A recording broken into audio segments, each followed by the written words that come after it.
Hello from Tucson, Arizona, and welcome to another episode of Living in Tucson, your Tucson Real Estate Connection. And the numbers are out, and I'm going to go over the Tucson Housing Market Report for July 2023. Going to let you know what's going on here in the Tucson housing market.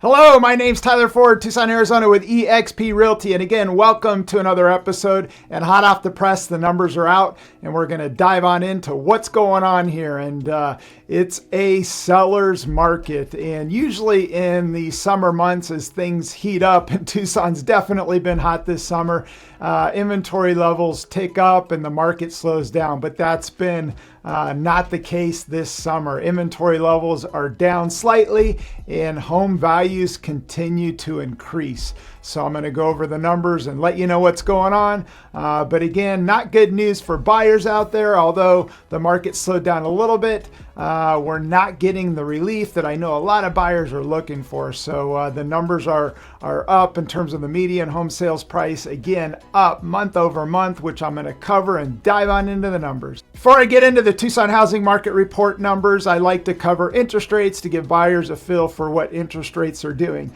And as everybody knows, over the last year or so, the Feds have been aggressively raising rates.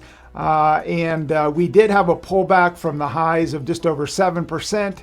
But over the last month or so, rates are on the rise again. So right now on a 30-year fixed, we're sitting at 6.96%. And on a 15-year fixed, we're sitting at 6.34%. First number I want to cover is what we call percentage of list. And that is if somebody lists a home in the MLS, what percentage of the list price is a seller getting? And in a normal healthy market, percentage of list is anywhere from 92 to 97%. We've been well above that since COVID hit. We've been 100% or higher.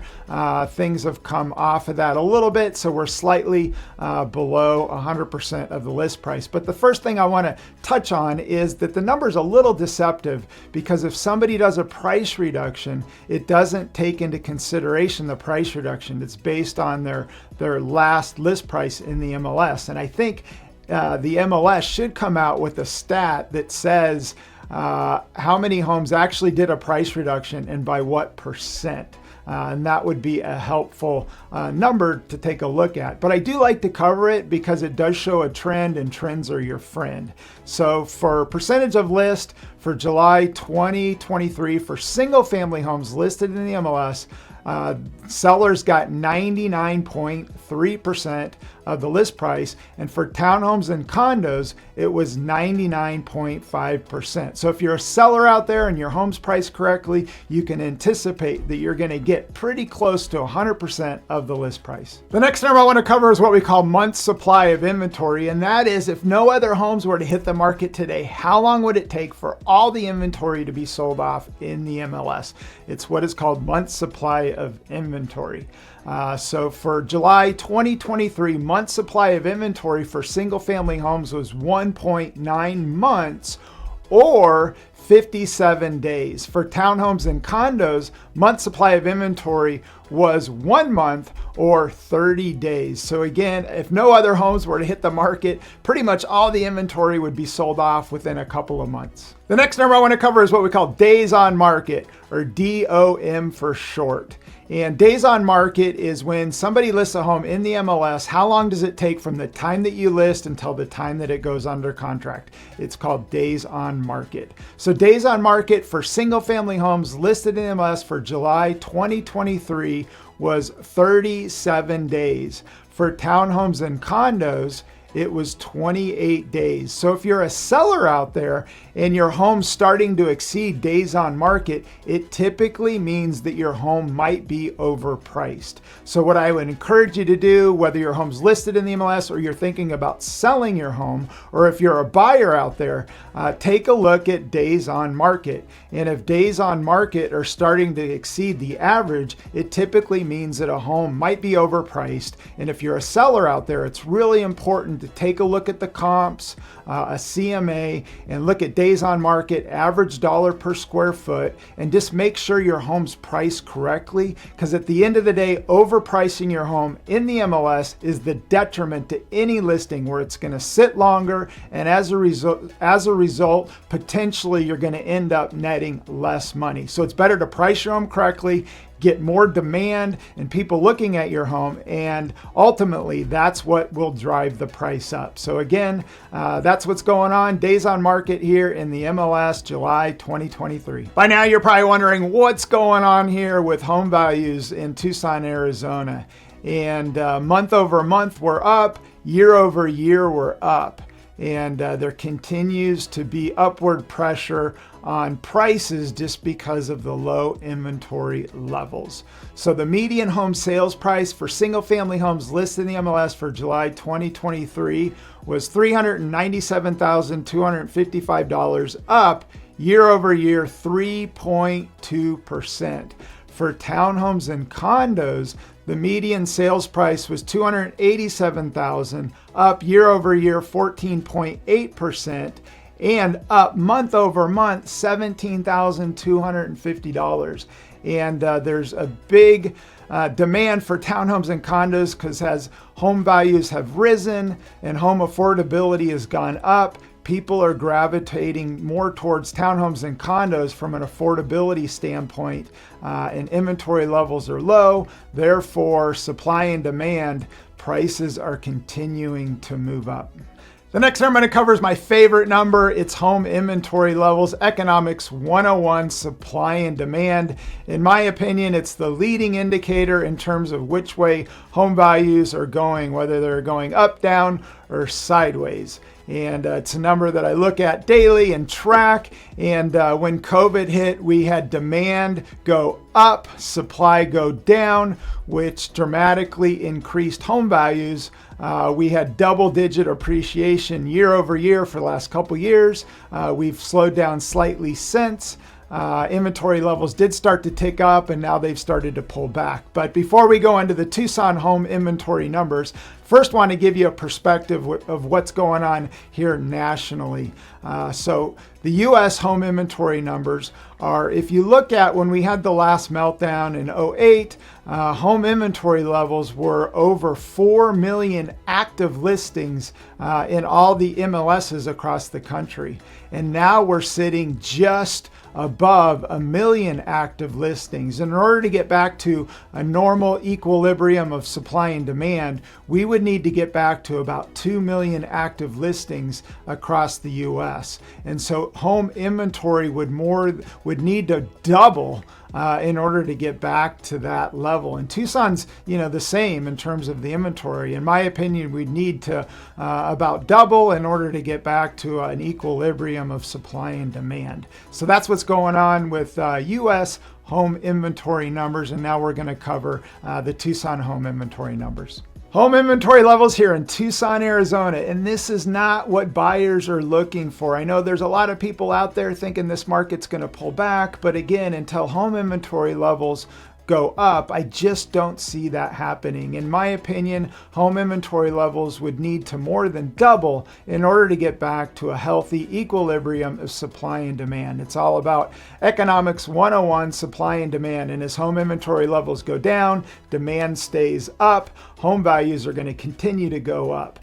So home inventory levels for single family homes listed in the MLS for July 2023, there's 1,670 active listings, and year over year, home inventory levels are down 24.9%. For townhomes and condos, there's only 151 active listings, and year over year, we're down 41.7%. So again, home inventory, in my opinion, leading indicator. It's something to keep an eye out for. And if we can see home inventory levels start to go up, that means the market's starting to soften and we could see some relief for buyers out there. But again, until we see home inventory levels go up, I just don't see any relief out there in terms of the average and the median home sales price going sideways or even down. The last number I'm going to cover is what we call closed sales. And it's a number that I didn't cover for years just because it was always normal. It was within a range, and so it wasn't worthy of covering. And closed sales have dramatically go down. And in my opinion, there's a couple of reasons for that. The first reason is people are what are called rate locked. And let's say you own a home right now and you're on a 30-year fixed in the high 2s, low 3s. If you go sell that home, you're looking at high 6s to low 7s. So when you go sell, your payment's going to go up. And on top of that, home values have gone up. And it's all relative because you can sell your home for more as well.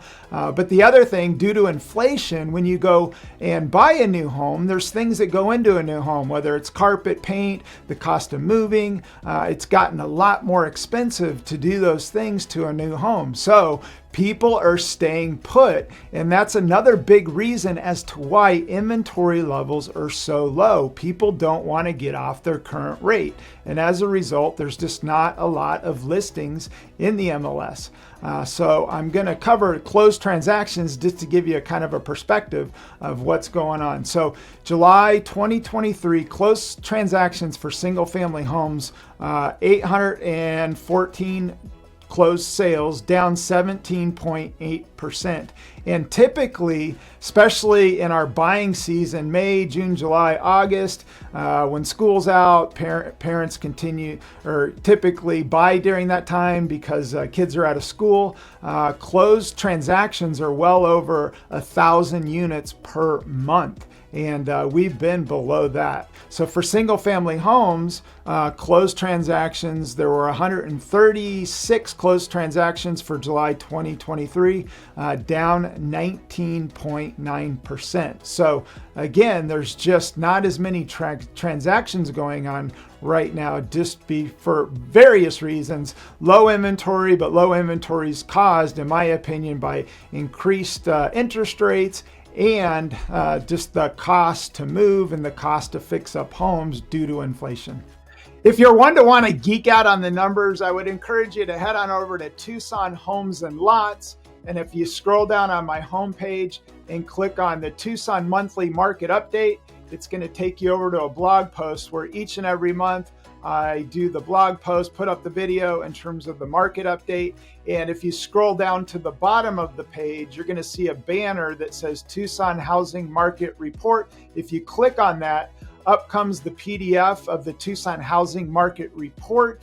And again, I just cover some of my favorite numbers, but if you really want to dive into the numbers, I would encourage you to take a look at the full report. Well, that's a wrap for my Tucson Housing Market Report for July 2023. But just to recap, inventory levels still remain low. It's definitely a seller's market. For this market to pull back, we're going to need to see inventory levels move up. If you're a seller out there, even though it's a hot market, I would encourage you to look at the comps, price your home correctly, because over pricing your home is the detriment to any listing, and people are not chasing the top end of this market. So pricing your home correctly is going to drive more people to your home, and as a result, your home is going to sell faster and for more money. If you're a buyer out there, I would encourage you to be patient. This market can't last forever. At some point, it's not a matter if, it's a matter of when. In my opinion, we will see the market slow down. If you're somebody buying on an FHA or VA loan, I would encourage you just to be patient, because if you buy on an FHA or VA with little or no money down, this market pulls back and you're upside down. Your home becomes a liability, and being upside down on a home is no fun. But if you have any questions about buying or selling a home, myself or team would love to help.